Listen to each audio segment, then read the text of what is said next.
Bonsoir à tous, ravi d'être avec vous. Bienvenue dans ce journal du vendredi 2 mars. La poursuite de la grève contre l'insécurité à Mayotte. Après 11 jours de manifestations et d'opérations coup de poing sur le réseau routier, l'économie commence à en pâtir avec des salariés qui ne peuvent se rendre sur leur lieu de travail.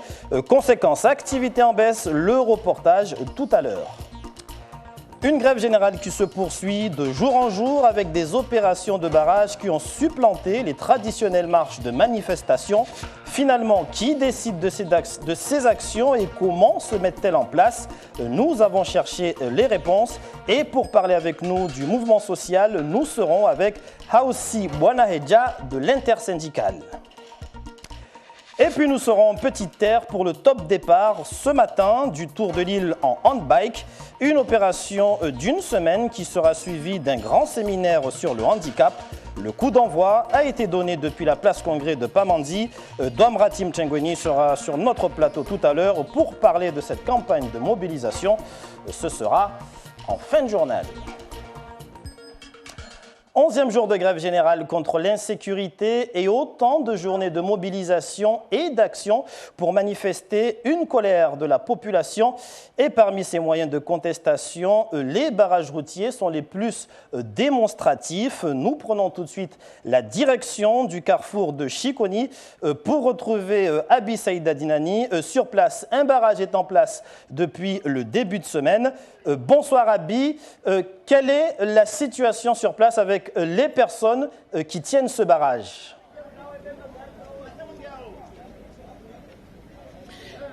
Eh bien, écoutez, ici à Chikoni, la population est très calme. Il fait nuit noire, pas beaucoup d'éclairage public et les barrages sont en train d'être levés. Ce sont les habitants eux-mêmes qui font la circulation et selon nos informations, les barrages sont également levés un peu partout à Mayotte. Alors, ce qu'on peut dire, c'est que les manifestants se sont réunis. Ils ne comptent pas s'arrêter en si bon chemin. Demain, ils se retrouveront dans le sud à Chirongui pour un grand Chidjabou.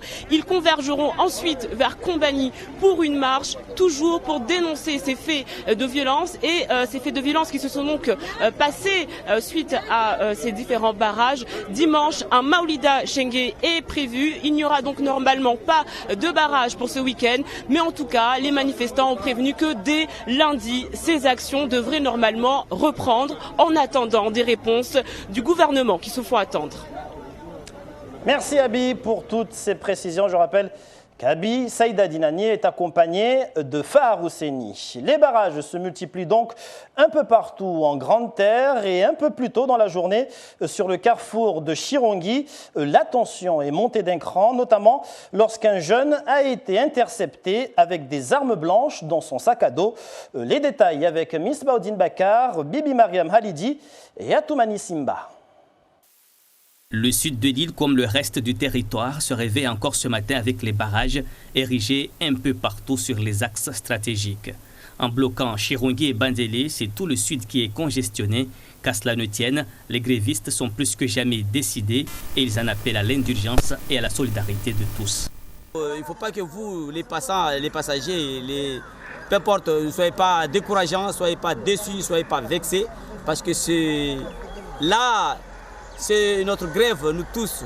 J'apprécie la mobilisation sur cette question de lutte contre l'insécurité. Là, tout à l'heure, on a pu apercevoir un jeune encore avec ses couteaux donc, qui fait de la provocation. Donc, on est un peu inquiet comme tout le monde. On est aussi des parents, on est des citoyens.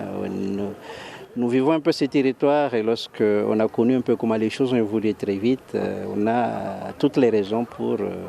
être inquiet, solidaire. Et justement, en marge de ce mouvement contre l'insécurité, les manifestants s'organisent et surveillent les zones réputées sensibles. Nous sommes toujours au carrefour d'Ingwezi et non loin d'ici, un jeune a été repéré avec tout un arsenal selon les témoins. Appréhendé par la foule, il a été remis aux forces de l'ordre. Depuis hier, on a commencé à guetter 3 jeunes venant de juste à côté de Mniambani et on avait des soupçons et tout. Donc on s'était dit à l'intersyndicale et les associations qui contiennent le mouvement qu'il faut qu'on reste vigilant. Donc tout à l'heure, ce qu'il y a eu là, c'est que le jeune, on a rattrapé un avec des des armes blanches avec un portable plus tablette. Donc, pour lutter qu'on ne se bouscule pas avec la personne, j'ai pris les couteaux, j'ai pris tout, j'ai donné aux gendarmes. Blocage bon enfant mais déterminé et encore les leaders, on s'acheminerait vers une accalmie ce week-end et reprise lundi, reste à savoir sous quelle forme. L'information en direct se poursuit dans votre journal sur la première et nous reprenons la direction de Chiconi pour retrouver une nouvelle fois Abi Saïd Adinani qui est accompagné d'un manifestant avec elle. Abi, avec qui vous êtes en ce moment ? Alors tout à fait, je suis avec monsieur Alaoui Bakar, donc qui est depuis ce matin sur ce barrage à Chiconi. Il faut dire que Chiconi se fait voir pendant cette manifestation. Monsieur, comment vous sentez-vous ce soir? Vous êtes parmi les personnes les plus, sur ces barrages. On vous entend, on vous voit. Quel est votre état d'esprit? Alors, on est toujours aussi remonté, aussi motivé. Mais là, on se rapproche du week-end. Donc on avait dit qu'on allait faire un petit break ce week-end parce qu'il y a beaucoup d'événements qui se passent dans l'île et on a décidé ensemble de lever le barrage ce week-end en attendant la suite après. Et donc vous faites également partie de ces personnes qui vont se retrouver demain à Combani pour cette marche blanche? Oui, on fait partie de cette solidarité parce que c'est tous les collectifs qui sont solidaires. On a décidé de se mettre ensemble pour montrer qu'on est aussi ferme, aussi décidé, aussi réarmé pour lutter contre cette insécurité qui menace notre île. Donc vous nous confirmez que ce week-end, il n'y aura donc pas de barrage, mais ça va reprendre dès lundi? Ça va reprendre dès lundi, sans faute et avec plus encore de ferveur. Merci beaucoup, monsieur Alaoui Bakar. Donc, vous l'avez entendu, les habitants sont déterminés ici à Chiconi. Ils sont encore là, ils sont en train de faire la circulation après qu'ils aient levé les barrages. Ce sera donc un week-end placé sous le signe du calme, mais pour mieux reprendre dès lundi. Merci Abi Saïd Adinani en direct de Chiconi avec Fahar Housseni. Je vous le disais en titre, si cette grève contre l'insécurité est considérée comme légitime pour la plupart des forces vives à Mayotte, elle engendre néanmoins son lot de conséquences et d'impacts sur une économie locale déjà assez fragile. Alors, comment ces méthodes sont-elles perçues dans les entreprises? Réponse avec le Monde économique dans ce reportage d'Anliat Bouanaïssa et Géraldine Louis. Ce chantier de la CIM Mgombani tourne au ralenti depuis l'avènement des blocages routiers. Selon le directeur de la société immobilière de Mayotte, joint par téléphone, c'est navrant. La grève est légitime, les revendications aussi, mais dit-il, cela engendre des retards de livraison. Il nous a même expliqué qu'à certains endroits, les chantiers étaient carrément à l'arrêt. C'est vrai que la grève est une dernière extrémité pour être entendue. À Mamoudzou, explique Evelyne, c'est la désertification, pas de clients, et c'est une perte très importante de chiffre d'affaires. Bon, moi, je suis à tout cœur avec eux, il n'y a pas de problème. Mais nous, en tant que commerçants aussi, les clients sont tous bloqués dans les dans tous les coins de l'île en fait. Je vous donne un exemple depuis hier. Moi, je commence à 8h30. À partir de 9h, 10h, j'ai un seul client. Donc, c'est mort pour moi en fait. Parce que les cigarettes, ça coûte très cher. Il faut payer en cash en fait. Mais la banque, le fournisseur, dès qu'il a eu son chèque, il verse. Mais la banque aussi comptabilise et moi, j'ai rien. Il y a forcément d'autres moyens de manifester contre l'insécurité, mais pas, selon de nombreux commerçants, celui d'empêcher les gens de circuler. Dans cet hôtel où tout est paisible, on n'évoque même pas vraiment des difficultés économiques. Aujourd'hui, les difficultés que l'on rencontre, ce sont des difficultés d'organisation au sein des entreprises afin de pallier au manque de personnel qui ne peut pas se déplacer sur son lieu de travail. Nous, on peut pas dire aujourd'hui au niveau de l'hôtel Caribou qu'on a un taux d'occupation qui est en baisse par rapport aux grèves et par rapport aux manifestations. Il reste à l'identique de ce qu'il aurait été en temps normal. Le risque, c'est ce que ce mouvement n'entraîne une dégradation de l'image de notre île. Dans d'autres établissements hôteliers, beaucoup de réservations ont été reportées, voire annulées.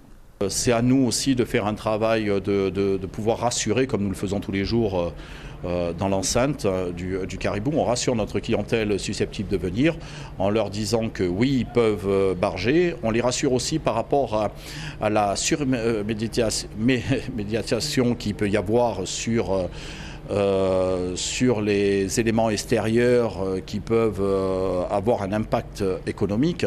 On les rassure sur le fait que Mayotte, bien sûr, aujourd'hui traverse une crise, mais qu'une crise qui est tout à fait justifiée, que nous défendons tous, c'est la sécurité à Mayotte.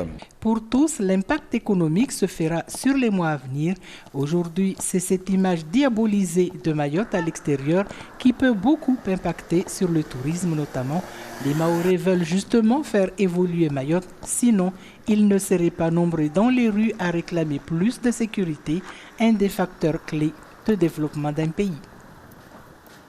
Et nous recevons ce soir Haoussi Bouanaedja, membre de l'intersyndicale qui prend part activement à ce mouvement de grève. Bonsoir. Bonsoir Papino, bonsoir aux Maoris qui nous regardent ce soir. Alors, première question, on a vu tout à l'heure la situation à Chiconi, sur le barrage de Chiconi notamment. On a annoncé un levé de barrage ce week-end. Quelle est la situation plus concrètement concernant ce mouvement de grève, à l'heure où je vous parle? Oui, permettez-moi, avant de revenir à votre question, d'exprimer la déception et la colère des Mahorais à travers moi. Aujourd'hui, je représente l'intersyndicale qui conduit ce mouvement depuis 2 semaines aujourd'hui. Depuis 2 semaines, les Mahorais sont dans la rue, sous le soleil, sous la pluie. Il y a des autorités dans ce pays, quand je dis dans ce pays, dans ce grand pays qui est la France. La France qui intervient dans l'ensemble du monde pour assurer la stabilité dans le monde. Et la stabilité dans le monde, c'est quoi? C'est la sécurité. Et ce que demandent les Mahorais, c'est justement cette sécurité. Comment la France peut-elle intervenir dans les 5 continents pour assurer la sécurité alors qu'elle n'est pas capable d'assurer la sécurité à Mayotte et laisser les Mahorais respirer de l'air souillé tous les jours? Parce que j'ai dit, aujourd'hui, les Mahorais respirent de l'air souillé. Personne n'ose sortir. Si nos grands-parents avaient choisi, ou bien a toujours choisi la France, ce n'est pas parce que la France est riche. Non, c'est pour justement se mettre en protection par rapport aux invasions que Mayotte a connues depuis plusieurs siècles. Aujourd'hui, la France n'est pas capable d'assurer cette sécurité, alors qu'elle le fait partout dans le monde. Il y a des renforts qui sont arrivés. Oui, il y a des renforts qui sont justement, il y a des renforts qui sont arrivés, mais ces renforts-là, on aimerait que ces renforts-là viennent pour assurer justement la sécurité de Mayotte. Ils sont où ces renforts-là? Ils sont dans les casernes. Ils sont dans les casernes, ces renforts-là. Et ils ne sortent que quand les Mahorais essayent de bouger leurs doigts. Donc ce renfort-là, moi je dis, le force de l'ordre aujourd'hui à Mayotte, ce n'est pas pour assurer la sécurité des Mahorais, c'est justement pour mater les Mahorais, si les Mahorais veulent justement revendiquer. Il y a des patrouilles de force de l'ordre, on le voit, des patrouilles de gendarmerie. Justement, ces patrouilles de gendarmerie, la gendarmerie patrouille quand les Mahorais se soulèvent. Mais là tout de suite, au barrage de Ngwezi, au barrage Ngwezi, les manifestants ont appréhendé un jeune avec un sac plein d'armes blanches. Ils sont où, cette force de sécurité? Et ces sacs-là pleins d'armes blanches, ils sont partout dans Mayotte. Depuis le début de ce mouvement jusqu'à maintenant, il y a eu combien d'agressions? On ne peut même pas les compter. Ils sont où, cette force de l'ordre? Donc, moi je dis au préfet, stop. On est à la fin de la 2e semaine de manifestation. C'est vraiment une alerte. On va entamer la 3e semaine. Et qu'est-ce qui est prévu justement pour cette 3e semaine? Pour cette 3e semaine, moi je vous préviens. Jusqu'à maintenant, les organisations syndicales qui conduisent ce mouvement ont essayé de faire en sorte qu'il n'y ait pas de débordement. Là, franchement, on risque d'être débordé par par rapport à la colère de Mahorais. Et que nous avons pris l'initiative de laisser tout simplement les Mahorais exprimer leur colère. Mais qui décide de la mise en place des différentes actions? Là, vous dites, on va laisser la population... Non, jusqu'à maintenant, j'ai dit, jusqu'à maintenant, nous avons essayé tant bien que mal d'encadrer ce mouvement qui est porté par les Mahorais. Donc nous, organisations syndicales, on est là justement pour faire en sorte que les choses aillent dans le bon sens, espérant que le gouvernement allait réagir. Visiblement, personne n'est inquiet. Visiblement, ce mouvement n'intéresse personne. Donc, à partir de cette semaine, tout simplement, le message que je vais lancer, à partir de cette semaine, les Mahorais exprimeront pleinement leur colère. Donc là, je dis, lundi, par exemple, lundi, il va y avoir un grand Maolid d'Achengue à Fungoujou. On va appeler tous les Mahorais à venir là. Il y aura un petit air. Un petit air, voilà. Tous les Mahorais vont venir là. Il y aura un grand congrès. À partir de là, je crois que le sort en tout cas, on demandera aux Mahorais de prendre leur sécurité en main, puisque visiblement, la France ne veut pas assurer la sécurité des Mahorais. Donc, moi, pour finir, je vais dire que moi, je ne peux pas comprendre, franchement, je ne peux pas comprendre qu'en matière d'éducation, en matière d'économie, en matière d'éducation, quand la France investit 8 000 € en France, et à Mayotte, limite 4 000, rien que la moitié. Mais où est-ce qu'on est? Où est-ce que la France vient nous conduire? Et la ministre des Outre-mer a annoncé venir après les élections législatives. Je vais dire à la ministre des Outre-mer que ce n'est pas la départementalisation qui déçoit. C'est la France qui déçoit avec les ingrédients qu'ils veulent mettre sur la départementalisation qui déçoit. Ce n'est pas le département qui déçoit. Merci à aussi Bonaïdja d'avoir accepté de répondre à nos questions ce soir. Merci, c'est moi qui vous remercie.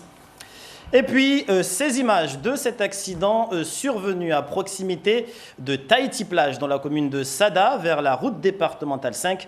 Un accident provoqué par la chute d'un arbre qui aurait été en partie coupé, mais ne serait pas tombé lors des premiers coups de tronçonneuse. En revanche, sa chute a coïncidé avec le passage d'une voiture qui n'a pas pu l'éviter à temps. Fort heureusement, on ne déplore que des dégâts matériels. Le conducteur et ses passagers restent toutefois en état de choc. Ces images sont signées Atoumani Simba.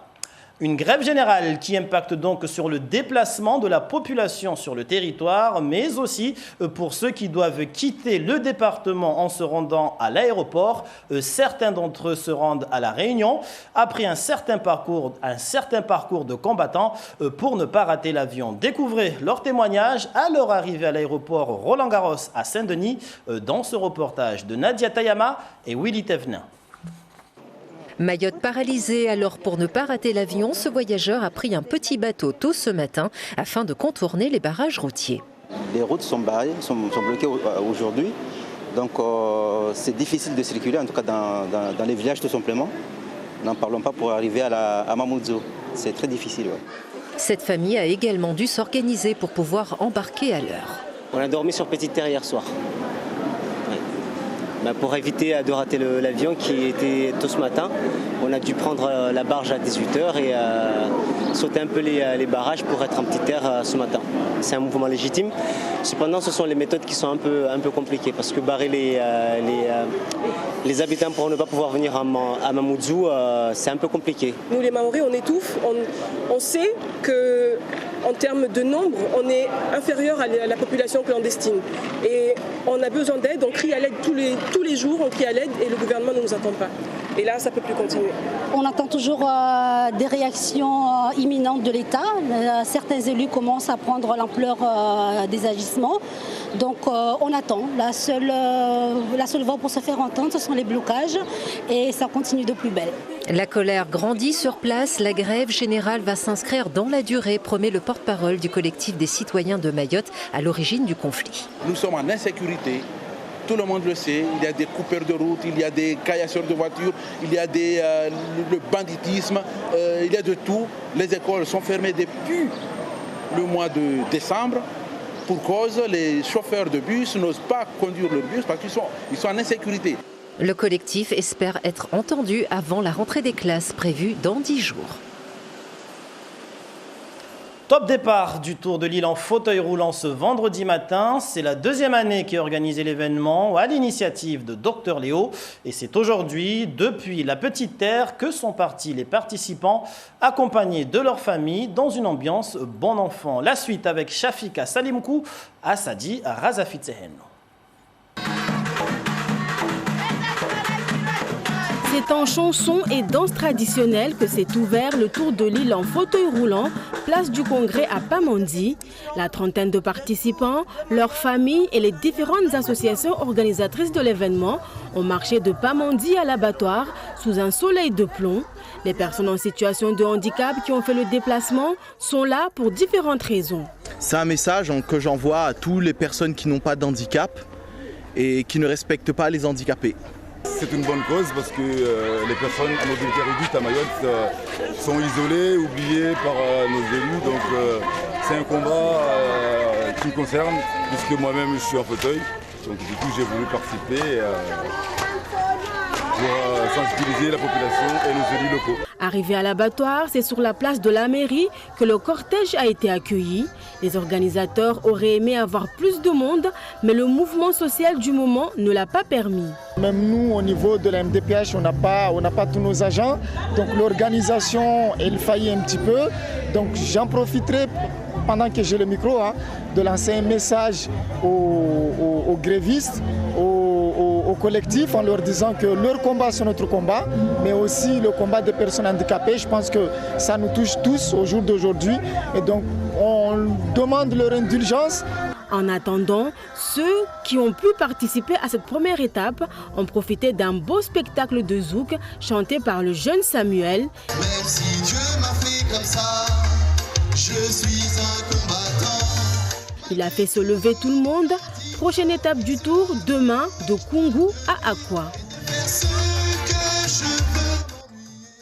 Et nous recevons ce soir Douamratim Tchengweni qui est avec nous sur ce plateau pour parler de ce tour de Mayotte en fauteuil roulant. Bonsoir. Bonsoir Papineau, bonsoir toute la population en Rez et ceux qui sont à l'extérieur de Mayotte qui nous regardent. Alors, deuxième édition à partir d'aujourd'hui, donc de ce Tour de Mayotte baptisé Handbike. Alors, vous avez voulu sensibiliser la population aujourd'hui pour ce premier jour. Le handicap, c'est vraiment l'affaire de tous à Mayotte. C'est le message que vous souhaitez faire passer? Je corrige d'abord. Ce n'est pas la deuxième édition, c'est la 5e. Parce qu'il y a eu des associations avant, il n'y avait pas les médias, il n'y avait pas les suivis avec, il n'y avait pas encore la MDPH, il n'y avait pas le département, donc on n'en parle pas. L'année dernière, une personne a eu une idée, on était 2 personnes pour aller le soutenir, on avait commencé à 6 et on est terminé je ne sais pas combien. Donc cette personne voulait une popularité, il l'a eu, on est tous fiers de lui, c'est bien. Mais en attendant, le combat continue. Parce que cette histoire d'handicap, ça vous concerne, ça me concerne, ça nous concerne. Là, on a vu que le handicap était inné à un moment. Le handicap était acquis par accident, par AVC, par d'autres maladies. À Mayotte, actuellement, il y a une 3e forme d'handicap. C'est suite à l'insécurité à Mayotte. Tous ces gens-là qu'on coupe les doigts, qu'on donne des coups de machette sur la tête, qu'on fait tout ce qu'on veut dans l'insécurité. Mayotte, actuellement, son taux d'handicap va dépasser comme le taux de natalité à la maternité de Mamoudzou. Donc, c'est le moment. C'est le moment de faire cette action.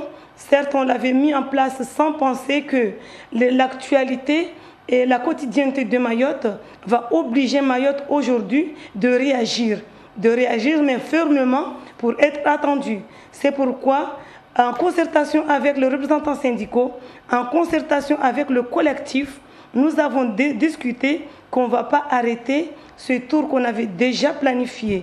Pourquoi? Parce qu'on trouve que ça se complète et ça nous concerne toutes. Pourquoi ce tour? C'est la sensibilisation pour l'égalité encore. Aujourd'hui, le taux de pourcentage d'handicap à Mayotte, il faut être grabataire pour avoir quelque chose. Plus de 80%. Ailleurs, de 50 à 79, les autres départements et métropoles, ça marche.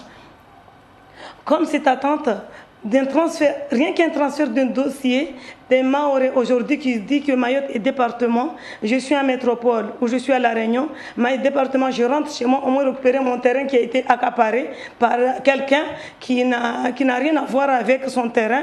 Il arrive à Mayotte, il se retrouve en rupture de prestations sociales parce qu'il faut attendre 1 an et justifier que tu es resté 1 an chez toi pour que chez toi en France, dans un même département que les autres, tu puisses bénéficier de quelque chose. Plus concrètement, ce tour de Mayotte, comment va-t-il se dérouler? On sait qu'il se déroule d'aujourd'hui, du 2 jusqu'au 7 mars. Comment cela va? Tous ensemble, on doit lui donner de son importance.